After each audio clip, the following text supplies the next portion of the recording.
마태복음 13장 47절에서부터 51절까지 본문의 말씀을 주제로 해서 그물과 집주인의 비유, 천국에 대한 비유에 대해서 하나님의 말씀을 증거하도록 하겠습니다.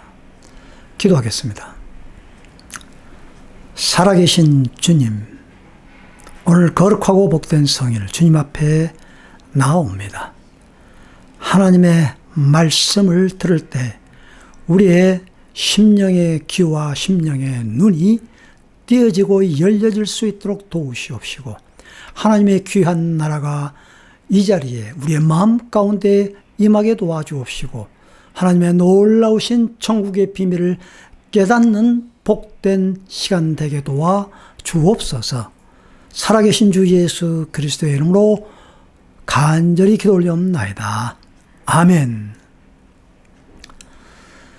지난 3주간 동안 하늘나라에 대한 예수님께서 하신 비유에 대해서 말씀을 전했습니다. 마태복음 13장에는 크게 7가지 비유가 나옵니다. 첫 번째는 밭에 심은 씨, 여러 가지 종류가 있죠. 거기에 대해서 어떤 밭이 하늘나라에 들어갈 수가 있고 어떤 밭이 되어야만이 많은 그러한 열매를 맺을 수가 있겠는가라고 말하고 있습니다. 그리고 두 번째 비유에 있어서는 가라지 비유입니다. 곡식과 가라지. 주인이 좋은 씨를 밭에다 뿌렸는데 또 나도 모르게 자기도 모르게 마귀가 와서 가라지를 뿌리고 왔다. 그럼 그것을 뽑아야 되냐? 아니다. 줬을 때까지 그대로 내버려 두어라. 그게 바로 두 번째 비유이고, 그 다음에 세 번째 비유는 겨자씨에 대한 그런 비유인 것입니다. 가장 작은 씨, 겨자씨, 어떻게 보면 눈에 보이지 않는 그러한 겨자씨, 갈릴리 총구석에서 시작되어진 그 하나님의 나라가 비록 조그만 데서 시작이 되어졌지만 그것은 결코 조그만 것이 아니라 바로 생명의 씨이기 때문에 점점 하늘나라가 확장되어지고 보잘것없는 사람들을 통해서 하나님께서는 역사해 나간다라는 그러한 비유인 것입니다. 그리고 또한 네 번째는 가루, 서말 속에 집어넣은 여인이 그 부풀어 오르는 누룩에 대한 그러한 비유를 했습니다. 서기관과 바리새인들의 그 교훈을 조심하라. 하늘나라는 어떻게 보면은 좋은 메시지만 있는 것이 아니라 또한 서기관과 바리새인들의 그러한 교훈들을 통해서 또한 하늘나라도 확장되어진다라고 이렇게 말하고 있는데, 결국은 마지막에 가서는 그것이 이제 분별되어지고 구별되어질 때가 온다라는 것을 말하고 있는 것입니다. 그리고 제가 지난주에 이야기했던 보화에 대한 비유입니다. 그리고 숨겨져 있는 보화이죠. 그 숨겨져 있는 보화를 발견해야만 하는 것이고, 그 숨겨져 있는 보화를 발견했을 때 그냥 캐는 것이 아니라 자기가 주인이 아니기 때문에 모든 것을 다 팔아서 바로 그 밭을, 보화가 숨겨져 있는 그 밭을 삼으로 인해서 내 안에 참된 보화가 하늘나라가 임하게 된다. 어떠한 가치관이 가장 소중하고 가장 중요한 것인가에 대해서 말씀을 하고 있다라는 것입니다. 그리고 좋은 진주를 구하는 장사꾼과 같다. 극상품 진주를 발견하고 나서는 모든 것을 다 팔아. 예수 그리스도께서 우리 하나님의 자녀를 위하여서 십자가에서 구속의 대가를 완전히 지불함으로 말미암아 극상품 진주를 하나님의 자녀, 택한 백성들을 찾아내는 그러한 과정을 말씀해 주고 있다라는 것입니다. 그리고 오늘 여기에 그물 비유가 나옵니다. 왜 예수님께서는 하늘나라, 하나님의 나라를 이야기하는데 왜 비유로 말할까요?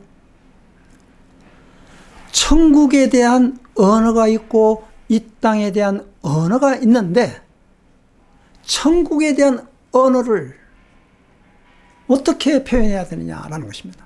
한 번도 가보지 못했고 한 번도 보지 못했던, 경험해보지 못했던 그러한 천국에 대한 언어를 설명하는 데 있어서 이 땅의 언어로 우리의 일상생활 속에서 이루어진 친숙하고 자연스러운 그러한 언어를 통해서 천국의 비밀을 설명하고 있다라는 것입니다. 메시지 성경본을 번역한 미국의 유진 피터슨 목사님이 이런 말을 했습니다. 지금은 돌아가셨습니다. 비유로 말하라 라는 그러한 책에서 모든 우리의 언어를 종교성에서 하나의 틀에 박힌 그러한 세상 사람들이 알아듣지 못하는 그 종교성의 언어에서 일상성의 언어로 바꾸어 말하라.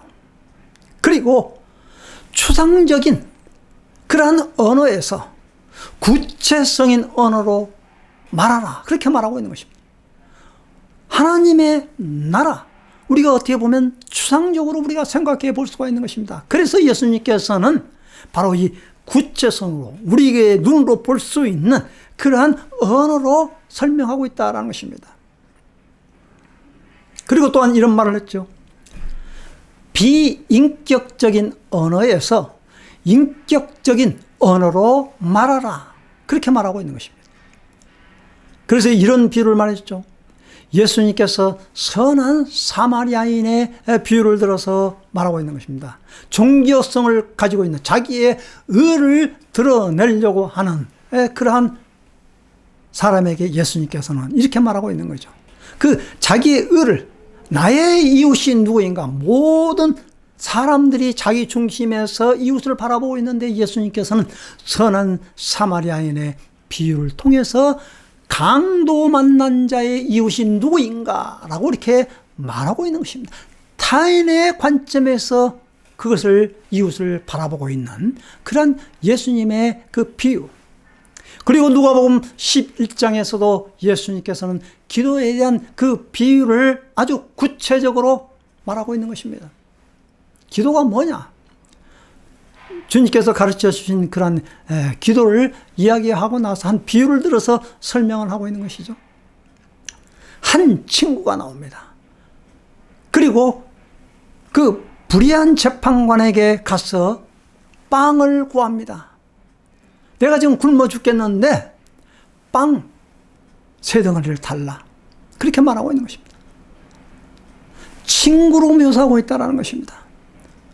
우리가 이 친구로 대하지 아니하면은 하나의 예를 들어서 권력을 가지고 있는 사람 앞에 우리가 나아갈 때 무엇을 달라고 했을 때에는 그것이 어떻게 보면은 친숙하지가 않다는 것입니다.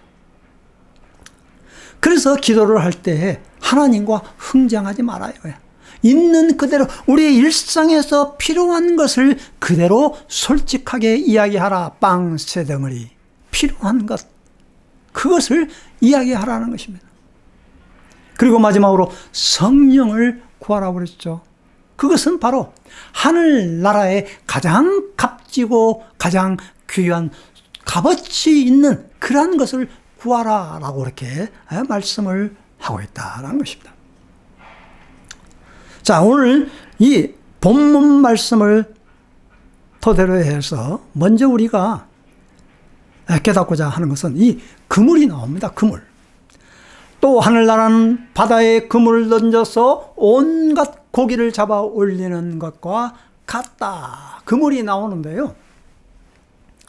그 갈릴리 바다에서 제자들이 그물을 던지는 그 모습을 보고 또한 그들이 가지고 있는, 제자들이 가지고 있는 그 전문적인 용어, 그들의 일상생활 속에서, 삶 속에서 터득해 얻은 그러한 그물과 고기에 대한 비유를 들어서 예수님께서는 하늘나라를 말하고 있다는 것입니다. 자, 그물에는 말이죠, 세 종류가 있다고 합니다. 특별히 그 헬라에는 그 사게네, 오늘 여기에서 본문에 나오는 이 원문의 말은 사게네라는 그러한 그물인 것입니다.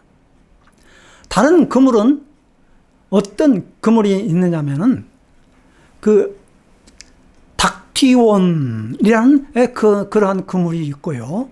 그리고 암피블레스트론이라는 그러한 그물이 있는데, 예수님께서 다른 그 복음서에서 제자들에게 그 그물을 던지라고 말한 그러한 보통 그물은 딕티온이라는 그러한 고기 잡는 그러한 그물일 것입니다. 일반적인 그물을 던져서 고기를 낚아 올리는 그러한 그물을 의미하는 것이고, 그리고 거기에 대한 그 동의어 암피블레스트론이란 이 그물은 투망인 것입니다. 투망. 던져 둘러싸는 그 투망이라는 것입니다. 근데 오늘 여기에 나오는 사게네 딱 한 번밖에 나오지 않습니다. 오늘 이 본문의 말씀에. 그러면은 오늘 이 본문 말씀에서 나오는 이 사게네라는 이 그물 하나밖에, 한 번밖에 나오지 않는 이 그물 사게네는 어떤 그물인 거 아니에요? 큰 애인망이라는 것입니다. 쌍끌이 저인망이라는 것입니다. 그러니까 바닥을 훑는 그러한 애인망, 두 배가 바다에 큰 그물을 둘러내서 밑에까지 줄을 달아서 끌어올리는 그러한 아주 거대한 큰 그물 중에서 제일 큰 그물이고, 또 많은 물고기를 잡을 수 있는 그러한 애인망 그물이다라는 것입니다. 그것을 바로 하늘나라에 대한 비유를 들어서 말하고 있다라는 것입니다. 오늘 하나님의 나라에 대한 그 비유를 우리가 또 우리의 눈으로 보고 있는 그 실체는 이 땅에 세워진 그러한 교회라고 볼 수가 있습니다. 왜?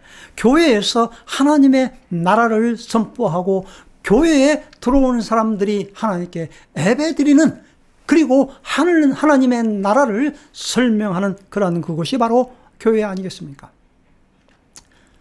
자, 그렇다면 교회가 바로 진정한 하나님의 나라입니까? 이 세상 사람들은 선의 악의 기준을 뭘로 잡느냐 하면은 저 사람이 착하냐 착하지 않느냐라고 이렇게 기준을 삼고 있는 것입니다. 그러나 하나님의 나라는 교회 안에 들어온 사람들이 다 구원을 받는다, 그렇게 말하고 있지 않는 것입니다. 하나님의 택한 성도들, 교회 안에 있는 성도들 가운데에서도 참된 믿음을 가지고 참된 예수 그리스도의 복음의 비밀을 깨닫고 삶의 변화가 있는 그러한 사람들을 구원받은 자라고 이렇게 말하고 있다라는 것입니다. 그래서 오늘 우리가 이 세상에 살고 있는 이곳은 악과 선이 거의가 다 존재하고 있다는 것입니다. 예수님께서 그 가라지에 대한 비유에서도 말하고 있지 않습니까? 어떻게 보면 참 그 비슷한 비유인 것입니다. 알곡과 가라지가 공존하는 세상이 바로 이 세상 나라라는 것입니다. 그러면서도 끌어모으는 것이 바로 하나님의 나라라는 것을 말하고 있는 것이죠. 이 세상에 그 바다에서 고기를 모은다, 그물로 모은다라는 것입니다. 거기 안에는 수많은 그러한 고기가 있을 수가 있다라는 것입니다. 자, 그래서 이 모은다, 하늘나라는 바다에 그물을 던져서 온갖 고기를 잡아 올리는다, 그렇게 말하고 있죠. 그 모은다라는 그 헬라의 원어에는 쉬나고라는 그런 뜻이 있습니다. 물건을 모으거나 수집하는 것을 말하고 있습니다. 오늘 여기에서 본문의 말씀 외에 또 마태복음 13장 이전에는 혼인잔치 손님들, 그때 그것을 모은다라고 이렇게 말하고 있습니다. 메시아 되신 예수 그리스도께서도 이 땅에 오신 그러한 그 목적도 알곡을 그의 곡간에 모아 드릴 것이다 라고 이렇게 말하고 있으며, 추수꾼이 인자에 의해서 파견된 천사들이 그것을 갈라 분별할 때까지 모은다라는 것입니다. 그리고 또한 두세 사람이 모이는 그 성도, 그리스도의 이름으로 그 모인 곳에 바로 예수님께서도 그들과 함께한다, 그렇게 말씀을 하고 있다라는 것입니다. 쉬나고라는 이 말의 뜻이 원래 교회에서 회중이 모이는 그러한 공예 아니겠습니까? 요한복음 15장 6절에 의하면 열매 맺지 않는 가지들은 모아다가 불에 던져 태우게 된다, 그렇게 말하고 있습니다. 이 모은다라는 이 말은 어떻게 보면 종말론적인 의미가 있다라는 것입니다. 그래서 요한계시록에서 쉬나고라는 그 큰 종말의 전쟁이 있을 때의 그 말씀을 표현했고, 하나님의 큰 잔치에 모이는 것, 요한계시록 19장 7절에 대해서 이렇게 표현하고 있다라는 것입니다. 자, 그리고 48절에 이렇게 기록이 되었습니다. 그 그물이 가득 차면은, 이제 모으면 가득 차지 않습니까? 해변에 끌어올려 놓고 앉아서 좋은 것들은 그릇에 담고 나쁜 것들은 내버린다 라고 이렇게 말하고 있는 것입니다. 자, 그물이 가득 찬다, 이 말 무슨 뜻입니까? 이 가득 찬다, 플레로 채우다, 충만하다 라는 그러한 뜻이 있습니다. 넘치게 하다, 그리고 뭐 감정이나 지식, 이것을 채운다라고 그렇게 표현하죠. 그리고 우리의 욕구 등을 충족시키다, 진정시키다라는 그러한 비유적 의미의 뜻도 있습니다. 또 하나의 그 비유적 의미로서 이 플레로라는 그런 채우다, 이 말은 완성하다, 완전하게 하다, 이런 뜻이 있고, 또 한 가지 완전히 지불하다, 그 길을 달리다 라고 이렇게 말하고 있는 것입니다. 기간이나 때가 차거나 만기가 될 때까지 채워지는, 그리고 하나님의 나라의 통치가 끝나는 그러한 그 시점이 있다라는 것을 말해주고 있다라는 것입니다. 그래서 이 채운다, 이 말은 또 한편에 어떤 뜻이냐면 하나님의 그 타임입니다. 타임, 시간, 때, 이것이 가득 찼다라는 것을 의미하고 있다. 이것이 중요한 의미라는 것입니다.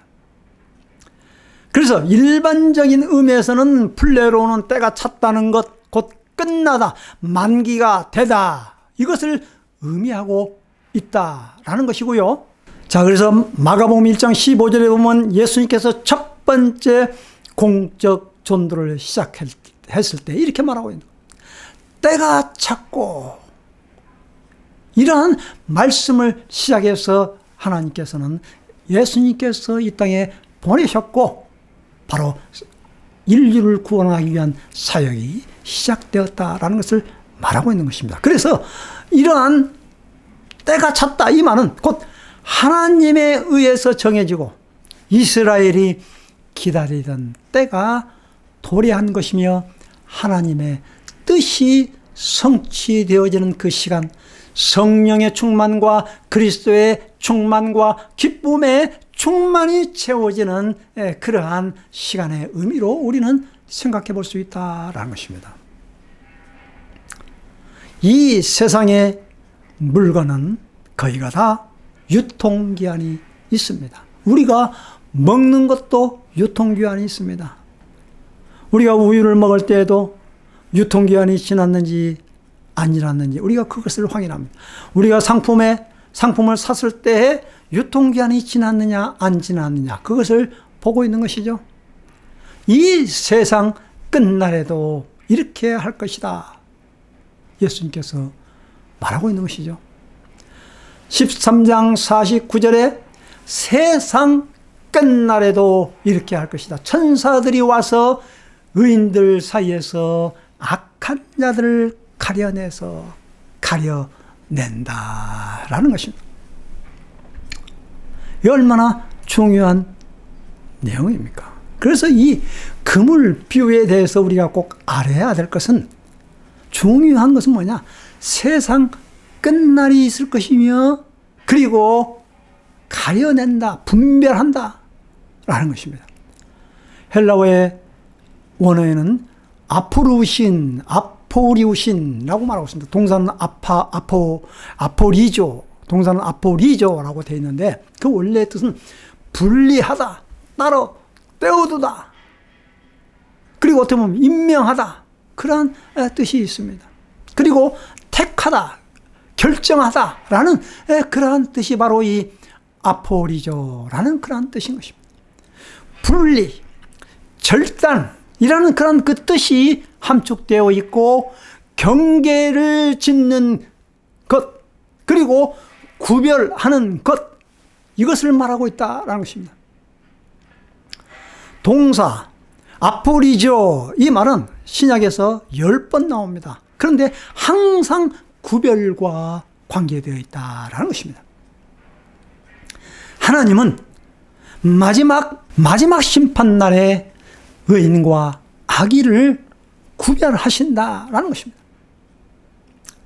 오늘 본 말씀 외에 마태복음 25장 32절에도 양과 염소를 구별한다고 그랬지 않습니까?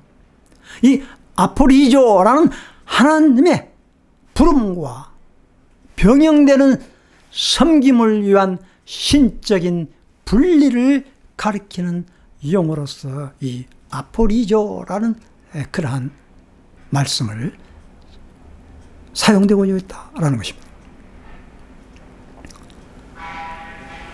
오늘 우리가 이 시대를 살고 있는 이 시기의 때를 우리는 잘 분별해야 될 것입니다. 그물로 지금 모으는 그러한 시기이죠. 가득 차게 되면은 이제 분별할 때가 온다라는 것입니다. 자, 그래서 분별해서 어떻게 하느냐라는 것입니다. 13장 50절에 보면 그들을, 누구입니까? 악인들이죠. 불아궁이에 쳐넣을 것이며 그들은 거기서 울며 이를 갈 것이다. 악한 자들을 가려내는데 불아궁이에다가 던져넣는다고 그랬습니다. 그들이 왜 거기서 울며 이를 갈 것입니까? 이를 갑니까? 그래서 예수님께서는 이 비유에 대해서 제자들에게 말씀하고 있죠. 이 모든 것을 깨달았느냐? 예수님께서 하신 이 비유는 제자들에게 말씀하고 있다라는 것입니다. 이 어려운 이야기, 이 놀라운 하나님의 나라의 비유를 안 믿는 세상 사람들이 알아들을 수가 있을까요? 예수께서 그들에게 말씀하셨다.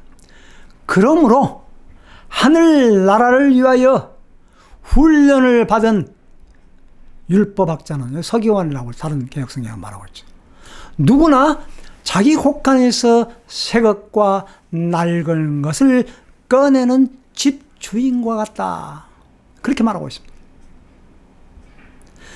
천국의 하늘나라의 비밀을 아는 사람, 그리고 깨닫는 사람, 곧 훈련받는 그러한 서기관들, 그러한 제자들은 어떠한 사람이냐? 바로 자기의 곳간에서 새 것과 낡은 것을 꺼내어 내어주는 집주인과 같다라고 이렇게 마지막 결론의 말씀을 하고 있는 것입니다. 데사우로스, 보물, 보화, 보물 상자, 금고, 곡간, 창고, 이렇게 똑같은 표현을 말하고 있는 것입니다. 바로 이 천국의 비밀을 훈련을 받고 깨달은 그러한 사람은 바로 보물 상자에서, 자기의 보물 창고에서 새것, 낡은 것, 이것을 안 보고도 꺼내어서 대접할 줄 아는 그러한 집주인과 같다라고 이렇게 말하고 있는 것입니다. 보관 창고, 보고를 의미하고 있는 것인데, 이 곡간, 이것은 그 곡간 안에 있는 내용물은 단순히 가르침이나 그 자체가 아니라 천국에 들어가는데 필요한 근거로서 가르침이고, 하늘나라 가장 값진 우리 삶에 있어서 최고의 보화, 최고의 가치, 그 비밀이, 그 교훈이 그 속에 담겨져 있다라는 것을 말하고 있는 것입니다. 마태복음 13장 44절, 지난번에 제가 이야기했던 것처럼 천국은 마치 밭에 감추인 보화와 같으니 사람이 이를 발견한 후 숨겨두고 기뻐하여 돌아와서 자기의 소유를 다 팔아 그 밭을 샀느니라. 여기에서 천국은 바로 보화와 비교된다라는 것입니다. 그리고 마태복음 12장 35절에서도 데사우로스, 보고, 보화를 의미하는데, 선한 사람은 그 쌓은 선에서 선한 것을 내고 악한 사람은 그 쌓은 악에서 악한 것을 내느니라. 그렇게 말하고 있습니다. 여기에서 이 마음을 바로 이 데사우로스와 병행시킨다라는 것입니다. 쌓은 선, 이 말은 선한 곡간이나 선한 보화를 의미할 수 있다라는 것입니다. 그래서 이 보배는 바로 이렇게 나타내 보여지고 있다는 것입니다. 그러나 동시에 감추어져 있다는 그런 의미도 있다는 것입니다. 이 보배는 그것을 담고 있는 그릇에 의해 감추어지며, 또한 내적인 실제와 모순되는 바로 신자의 생활의 외적 상황 등에 의해서도 감추어진다라고 이렇게 말씀을 하고 있는 것입니다. 골로새서 2장 3절에서 보화를 기독론적으로 말하고 있습니다. 그 안에는 지혜와 지식의 모든 보화가 감추어져 있느니라. 고린도 4장에 나오는 바와 같이 이 보화는 계시 및 지식과 연결되어 있습니다.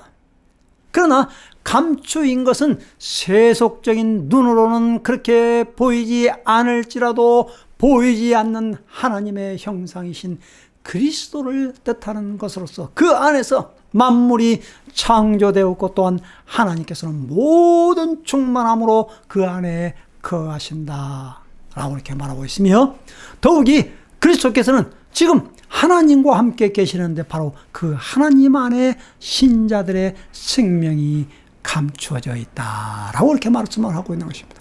그 보화를 안에 있는, 감추어진 이 보화, 이것을 꺼내어서 많은 사람들에게 아낌없이 나누어지는 집주인과 같다라는 것입니다. 그 집주인은 자기의 그 보화 창고에서 옛것과 새것을 끄집어내어주는 집주인이다 라고 이렇게 말하고 있지 않습니까? 이 말은 바로 구약과 신약을 알고 있고 깨닫고 있고, 그리고 율법과 복음에 대한 그러한 모든 가치를 능히 깨달은, 하늘나라에 대한 그 비밀을 훈련을 받은 하나님의 택한 제자된 그러한 모습을 말하고 있지 않습니까? 오늘 마태복음 13장 하늘나라에 대한 그 비유에 대한 이제 결론의 말씀을 드리고자 합니다. 갈릴리 바다에서 사용되어지는 각종 물고기를 훑어내는 후릿 그물과 같다라는 것입니다. 우리의 삶, 인간의 삶 속에서 왜 악인들이 잘 되고 악인들이 형통하게 보이고 왜 그러한 사람들을 하나님은 그대로 내버려 두느냐라고 이렇게 말할 수 있습니다. 그것이 정상인 것입니다. 다 모읍니다. 바로 이것이 복음인 것입니다. 예수님께서 이 땅에 오신 것은 하나님이 이 세상을 이처럼 사랑하사 독생자를 주었으니 누구든지 믿는 자는 하나님의 자녀가 되고 구원을 받게 하는 것이 예수 그리스도에 대한 초월적인 그러한 사랑이라는 것입니다. 오늘의 이 시대가 바로 각종 물고기를 훑어내는 후릿 그물과 같습니다. SNS를 통해서 복음이 전파되어지고 유튜브를 통해서 복음이 증거되어지는 쌍끌이 저인망 그물과 같다라는 것입니다. 또 한 가지 우리가 오늘 이 비유의 말씀에서 깨닫고자 하는 것은 마감 시간이 있다라는 것입니다. 복음의 문이 닫힐 때가 있다라는 것입니다. 이 세상에 유통기한이 있다라는 것을 말하고 있는 것입니다. 알파가 있으면 오메가가 있다라는 그러한 말씀인 것입니다. 처음이 있고 나중이 분명히 있다라는 것입니다. 우리가 눈에 보이는 이 세상의 물건은 영원한 것이 아닙니다. 마감의 시간, 없어질 유통기한이 분명히 있고 우리 인간의 몸도 마찬가지인 것입니다. 히브리서 9장 27절에 보면 사람이 죽는 것은 정하신 것이요 그 후에는 심판이 있으리니 라고 이렇게 말하고 있는 것입니다. 또 한 가지 오늘 이 본문의 말씀에서 깨닫고자 하는 것은 선별 작업이 마지막에 가서는 있다라는 것입니다. 이것은 두 가지의 명함을 나타내고 있지 않습니까? 다 구원받는 것이 아니라 반드시 그 안에 좋은 물고기를 구별하는 그러한 때가 도래하게 된다라는 것입니다. 그리고 또 한 가지 우리가 깊이 우리가 명심하고 깨달아야 할 것은 천국과 지옥은 분명히 존재한다라고 이렇게 비유의 마지막에 대해서 예수님께서는 말씀을 하고 있다라는 것입니다. 심판의 의미는 두 가지인 것입니다. 구원과 멸망, 이 두 가지가 존재한다라는 것입니다. 사랑하는 성도 여러분, 하나님의 귀한 말씀을 듣고 있는 주의 동역자 여러분, 우리는 하늘나라의 어린 양의 혼인잔치에 들어갈 예복이 있습니까? 예복을 입었습니까? 천국의 훈련을 받는 집주인처럼 우리는 생활해야 될 것입니다. 눈 감고도 척척 잘 알고 내오는 그러한 집주인, 재고 안에 있는 모든 것을 알아보고 안 보고도 척척척 내놓을 수 있는 그러한 집주인, 때를 따라 옛것과 새것을 자유자재로 영혼들을 섬기는 말씀의 종들이 되어야 될 것입니다. 분명히 마지막 심판의 날이 올 것입니다. 양과 염소를 골라내는 그러한 선별 작업에 있어서 지금 우리의 이 시대는 바로 성화의 과정의 그러한 기간이라는 것을 우리가 명심하고 하나님의 말씀을 깊이 묵상하면서 좋은 물고기로 하나님 앞에 영광 돌리는 하나님의 입맞은 자로서 짐승 666의 표를 받는 자가 아니라 하나님의 택한 하나님의 입맞은 자로서 새 하늘과 새 땅, 새 예루살렘 성에 들어가는 우리 모두가 되어지시기를 주님의 이름으로 축원드립니다. 기도하겠습니다. 하나님, 오늘 이 하늘나라에 대한 비유, 마지막 비유를 저희들이 하나님의 말씀을 통해서 들었습니다. 그물에 대한 이 비유를 통해서 우리가 하나님의 말씀을 듣고 교회에 나가서 신앙생활한다고 하지만은, 그러나 진정한 우리의 삶을 돌이켜 볼진대 주님, 우리가 좋은 물고기인지 나쁜 물고기인지 우리는 우리 스스로가 알 수가 없습니다. 주님 오시는 그날에 분명히 판별되어지고 구별되어질 것입니다. 그러나 분명한 것은 우리가 매일매일 삶 속에서 하늘나라에 대한 비밀의 교훈을 우리가 깨닫고 옛것과 새것을 구별해낼 수 있는가라는 것입니다.